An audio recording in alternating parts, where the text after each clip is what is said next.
لدواي ئێوە ئەی سەحابە زمانێکدا دێت بەسەر ئومەتەکەما بەڕاستی زمانی خۆڕاگریە، زمانی ئارامگریە. یعنی وای لێ دێ دین وەکو پشکۆیەکی لێ لەدەستە. ئەو کەسەی لەو ڕۆژەیە ئارام بگرێ لەسەر دینەکەی خۆی و لا نەدا هەتا ئەمرێ له ئەجر 50 شەهیدەن منکم، پاداشتی 50 شەهیدی هاوشێوەی ئێوەی لە ڕۆژێکین. کوا یاسای ئیسلام جێبەجێ کرد، کوا ئەحکامی شەریعەت کەمین غەیری خوا نەبێ چێ پشت و پەنای موسڵمان. شەڕی هەموو جۆرێکە لەگەڵاکەن، هەمووی پاشگەز بۆتەوە ڕووی قانونی یاسای گەورە جوولەکە بەسەرا جێبەجێەکەن.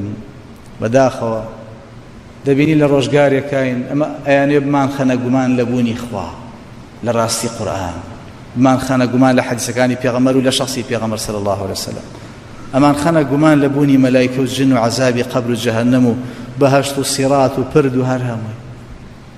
ئەمان خەنە هەر جاری بەنەوعێ، یەکی هەیە باوەڕی بە حەدیث، باوەڕی بە قورئانی، یەکی هەیە باوەڕی بە قورئان، هەیە باوەڕی بە حەدیث، یەکی هەیە باوەڕی بە دووچانیە، باوەڕی بە قسەی شێخەکەی هەیە. الله ئەکبەر.